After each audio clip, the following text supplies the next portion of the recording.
कहानी शुरू होती है वहाँ से जब जेनेट क्वांटम रेलम में फंसी हुई थी। यहाँ एक शिप क्रैश हो जाता है। शिप में से कुछ क्रिएचर्स निकलते हैं और वो जेनेट पर हमला कर देते हैं। और इसी शिप में एक और आदमी होता है जो कैंग द कनकरर होता है। यहाँ से कहानी प्रेजेंट में आती है जहाँ हम स्कॉट को देखते हैं जो अब फेमस हो गया है और उसे अब सब लोग जानते हैं। अब हम स्कॉट की बेटी कैसी को देखते हैं जिसे पुलिस ने अरेस्ट किया है क्योंकि कैसी ने पिम पार्टिकल्स का इस्तेमाल करके पुलिस कार को छोटा बना दिया है। स्कॉट कैसी को पुलिस स्टेशन से घर लाता है। घर पर कैसी सबको बताती है कि मैंने एक डिवाइस बना ली है जिससे क्वांटम रेल्म में सिग्नल भेज सकते हैं। सब लोग ये सुनकर बहुत खुश हो जाते हैं, लेकिन जेनेट ये सुनकर बहुत गुस्सा हो जाती है। वो इस डिवाइस को तोड़ देती हैं, लेकिन ये डिवाइस अपने आप ऑन हो जाता है और इन्हें अपने अंदर खींचता है और यहाँ से टेलीपोर्ट करके इन्हें भेजता है क्वांटम रेल्म में। क्वांटम रेल्म अपने आप में ही एक दुनिया है जहाँ स्कॉट और कैसी एक जगह, जेनेट, होप और हैंक दूसरी जगह पहुंच जाते हैं। ये लोग एक दूसरे को ढूंढना शुरू करते हैं। स्कॉट और कैसी को क्वांटम रेल्म के लोग पकड़ लेते हैं। इन लोगों को एक दूसरे की लैंग्वेज समझ नहीं आती, तो ये लोग इन्हें एक ड्रिंक पिलाते हैं जिससे ये एक दूसरे की लैंग्वेज समझ सके। इन लोगों को लगता है कि ये हमारे दुश्मन हैं जो हमें मारने के लिए आए हैं, लेकिन फिर इन्हें पता चलता है कि ये लोग यहाँ गलती से आ गए हैं। तभी यहाँ कैंग की आर्मी आती है। वो स्कॉट और कैसी को बंदी बना लेते हैं। इनमें से एक होता है डैरन। डैरन वही है जिसे एंटमैन ने मारकर क्वांटम रेल्म में भेज दिया था। क्वांटम रेल्म में इसे कैंग ने ठीक किया था और अब ये उसी के लिए काम करता है।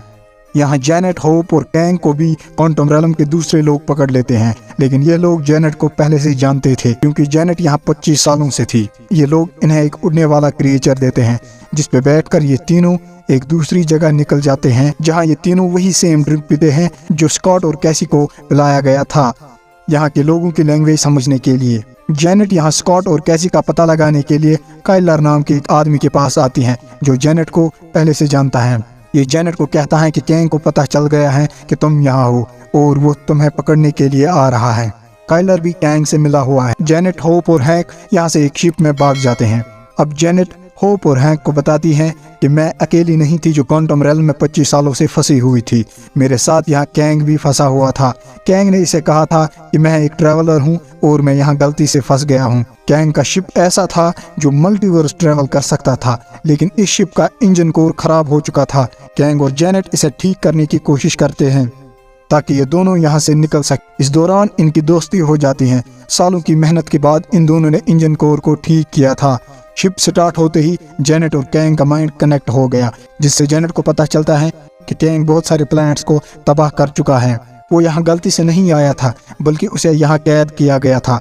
जब जेनेट को यह सब पता चल गया, उसने शिप के इंजन कोर को पिम पार्टिकल से बहुत बड़ा कर दिया ताकि कैंग यहाँ से कभी नहीं निकल सके। अब स्कॉट के सामने कैंग आता है। कैंग स्कॉट को बताता है कि उसे वो इंजन कोर चाहिए जो उन पिम पार्टिकल से वापस छोटा हो सकता है जो कि स्कॉट के पास है। स्कॉट उसे देने से इनकार करता है तो कैंग उसकी बेटी कैसी को मारने की धमकी देता है। स्कॉट अब अपनी बेटी के लिए कैंग की बात मान जाता है और इंजन कोर को ठीक करने के लिए खुद जाता है और उसे हासिल कर लेता है। जेनेट स्कॉट को कहती हैं कि हम ये कैंग को नहीं दे सकते वरना वो यहाँ से निकल जाएगा और पूरी दुनिया को तबाह कर देगा। तभी कैंग भी यहाँ आ जाता है। वो इंजन कोर को हासिल कर लेता है और जेनेट को अपने साथ ले जाता है। कैंग जेनेट को कहता है कि अब मैं यहाँ से आज़ाद हो जाऊंगा और उन सब से बदला लूंगा जिनकी वजह से मैं यहाँ कैद था। स्कॉट और होप अपनी बेटी कैसी और जेनेट को बचाने के लिए यहाँ पहुँच जाते हैं। एंटमैन बड़ा जायंट बन जाता है और कैंग के लोगों को मारना शुरू करता है। बाकी क्वांटम रेल्म के लोग भी स्कॉट की मदद के लिए आते हैं।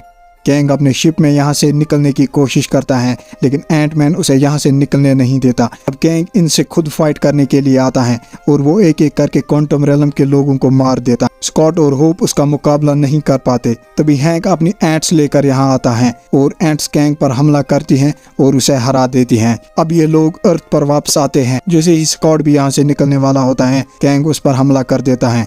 कैंग और स्कॉट की फाइट हो जाती है। स्कॉट कैंग के सामने बहुत कमजोर होता है, लेकिन होप भी स्कॉट की हेल्प करने के लिए आती है। स्कॉट इंजन कोर में पिम पार्टिकल डाल देता है जिससे इंजन कोर बहुत छोटा हो जाता है और कैंग भी उसी के अंदर चला जाता है। स्कॉट और होप दोनों क्वांटम रेल्म में फंस जाते हैं, लेकिन तभी कैसी अपनी उस डिवाइस को ऑन करती हैं और इन दोनों को यहाँ से वापस ले आती है और यहीं पर कहानी खत्म हो जाती है।